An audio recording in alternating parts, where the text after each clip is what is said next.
জাল নথিকাণ্ডের তদন্তে এবার বাংলায় কেরল পুলিশ। অনুপ্রবেশকারী সন্দেহে ধৃতের বার্থ সার্টিফিকেটে বাংলার ঠিকানা। কেরলের ধৃত মানিক বিশ্বাসের বার্থ সার্টিফিকেটে ছোট জাগুলিয়ার ঠিকানা রয়েছে। উত্তর 24 পরগনা ছোট জাগুলিয়ার ঠিকানায় রয়েছে বার্থ সার্টিফিকেট এবং তারই তদন্তে এবার বাংলায় এলো কেরল পুলিশ। মানিক বিশ্বাস তার নামে এখন পর্যন্ত কারো খোঁজ মেলেনি।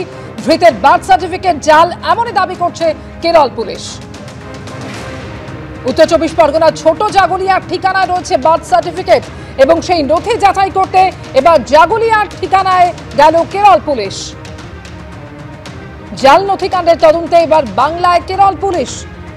কেরলে ধৃত মানিক বিশ্বাস তার বার্থ সার্টিফিকেটে রয়েছে ছোট জাগুলিয়ার ঠিকানা।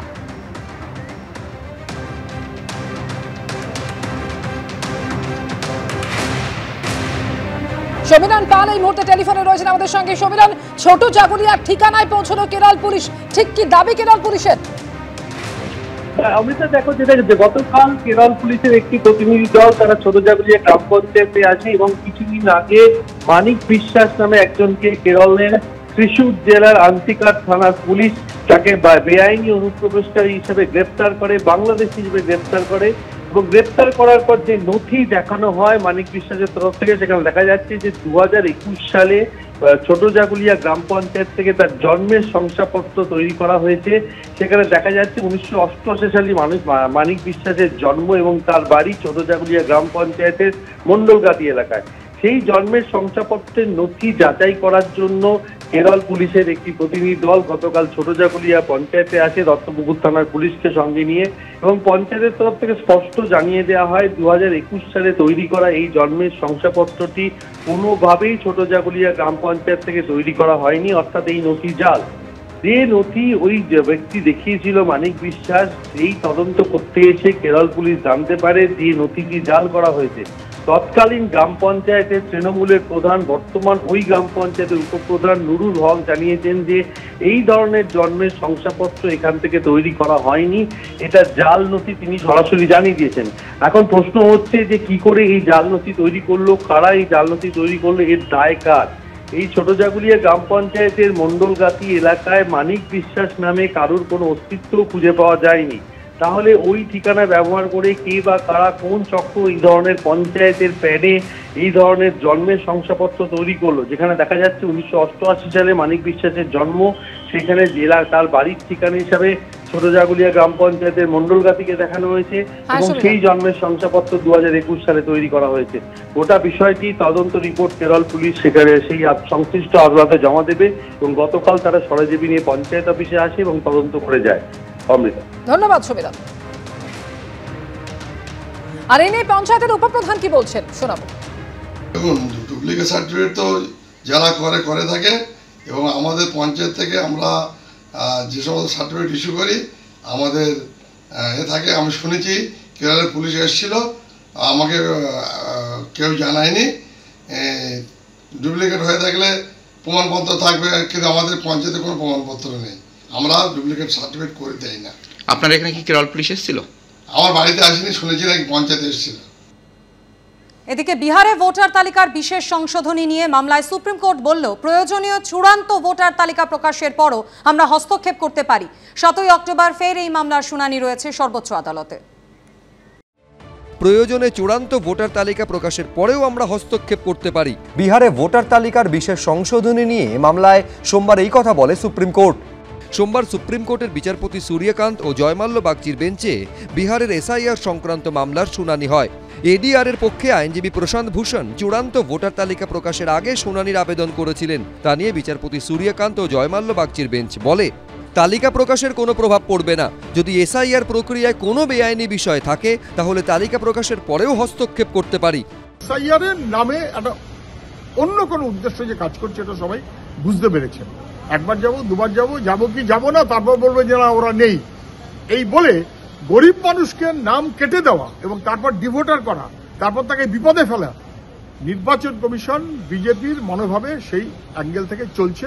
নির্বাচন কমিশন যেন বোঝে যে নির্বাচন কমিশনের উপরে মানুষের ভরসা, তাকে ধ্বংস করাটা নির্বাচন কমিশনের কাজ নয়। যেভাবে মমতা বন্দ্যোপাধ্যায় শুধুমাত্র ভোটের জন্য অনুপ্রবেশকারী রোহিঙ্গাদের এখানে জায়গা দিয়েছে, আসন্ন কিছু বছরের মধ্যে এই পশ্চিমবঙ্গ কিন্তু মানে ভয়াবহ একটা ভয়ানক অবস্থা হবে এবং খুব স্বাভাবিকভাবেই প্রচুর ইললিগাল ভোটার্স আছে এবং সেগুলো দেওয়া হয়েছে। আমরা আশা করব যে নির্বাচন কমিশন যেন নাম ধরে ধরে এইসব ভোটারদেরকে যেন বাদ দেয়। সুপ্রিম কোর্ট পর্যন্ত বিজেপির ওপর ভরসা রাখছে না, নির্বাচন কমিশনের ওপর ভরসা রাখছে না। এরা যে লেভেলে ভোট চুরি করতে নেমেছে, পার্লামেন্টে যেরকম আওয়াজ উঠেছে ভোট চোর গদি চোর, এবার বোধহয় ঘুরিয়ে সুপ্রিম কোর্টও বলে দিল ভোট চোর, ইলেকশন চুরি করে না চোর। আইনজীবী অভিষেক মনু সিংভি বলেন, সুপ্রিম কোর্টের উচিত সমস্ত রাজ্যে এসআইআর এর ক্ষেত্রে আধার কার্ডকে অন্যতম নথি হিসেবে গ্রহণ করার নির্দেশ দেওয়া। সর্বোচ্চ আদালত জানিয়েছে 7ই অক্টোবর এ নিয়ে শুনানি হবে। বিজেন্দ্র সিংহ, উজ্জ্বল মুখোপাধ্যায়, দীপক ঘোষ, এবিপি আনন্দ। ওয়াকফ সংশোধনী আইনের সমস্ত ধারায় স্থগিতাদেশের প্রয়োজন নেই। পুরো আইনটিকে চ্যালেঞ্জ করা হয়েছে, কিন্তু এটি বিরলের মধ্যে বিরলতম নয়। পর্যবেক্ষণ সুপ্রিম কোর্টের রায়কে স্বাগত জানিয়েছে হিন্দু ও মুসলিম দুই ধর্মের সংগঠনে। ওয়াকফ সংশোধনী আইনের সাংবিধানিক বৈধতাকে চ্যালেঞ্জ করে সুপ্রিম কোর্টে প্রায় 72টি মামলা হয়। সোমবার সুপ্রিম কোর্টের প্রধান বিচারপতি বি.আর. গাভাই ও বিচারপতি অগাস্টিন জর্জ মাসিহার বেঞ্চ জানিয়েছে, ওয়াকফ সংশোধনী আইনের সমস্ত ধারায় স্থগিতাদেশ জারির কোনো প্রয়োজন নেই। পুরো আইনটিকেই চ্যালেঞ্জ করা হয়েছে, কিন্তু এটি বিরলের মধ্যে বিরলতম নয়।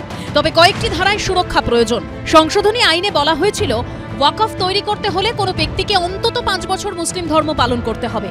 এদিন এই ধারায় অন্তর্বর্তী স্থগিতাদেশ জারি করে সুপ্রিম কোর্ট জানিয়েছে, যতক্ষণ না রাজ্য সরকার 5 বছর বা তার বেশি সময় ধরে ইসলাম ধর্ম পালন করা হচ্ছে কিনা তা নির্ধারণের জন্য কোনো নির্দিষ্ট ব্যবস্থা তৈরি করছে, ততক্ষণ পর্যন্ত বহাল থাকবে এই অন্তর্বর্তী স্থগিতাদেশ। না হলে ক্ষমতার স্বেচ্ছাচারী প্রয়োগ ঘটবে বলে পর্যবেক্ষণ সুপ্রিম কোর্টের। अखिल भारतीय संत समिति इस अंतरिम आर्डर का स्वागत करती है। न्यायालय सर्वोच्च है, मुकदमा उसके यहाँ था। इसमें जो 2-3 महत्वपूर्ण बातें हैं, हम शुरू से यह चाहते थे कि संपत्तियों का रजिस्ट्रेशन, इनका कहना था कागज़ नहीं दिखाएंगे, रजिस्ट्रेशन नहीं कराएंगे, क्योंकि मूल तो विषय है कि रजिस्ट्रेशन में आपको यह तो बताना पड़ेगा कि ये प्रॉपर्टी आपने प्राप्त कहाँ से की है। आज মহামান্য সুপ্রিম কোর্টে ওয়াকফ সংশোধনী আইন সংক্রান্ত যে মামলা ছিল, মহামান্য সুপ্রিম কোর্ট কিছু বিষয়ের উপরে টেম্পোরারি স্টে বা অবজারভেশন দিয়েছে। তার জন্য আমরা অল ইন্ডিয়া ইমাম অ্যাসোসিয়েশনের পক্ষ থেকে এই টেম্পোরারি অবজারভেশন বা অর্ডারকে আমরা ওয়েলকাম জানাচ্ছি। মহামান্য সুপ্রিম কোর্ট এই বিষয়কে হস্তক্ষেপ করবেন এবং কেন্দ্রীয় সরকার যেভাবে সংখ্যালঘু মুসলিমদেরকে বিপাকে ফেলতে চাইছে তার একটা সঠিক উপযুক্ত একটা রায় প্রদান করবে। ওয়াকফ সংশোধনী আইনে বলা হয়েছিল, সরকার মনোনীত আধিকারিক যদি সম্পত্তির চরিত্র নিয়ে নিজের রিপোর্ট জমা না দেন, তাহলে তা ওয়াকফ সম্পত্তি হিসেবে গণ্য করা হবে না।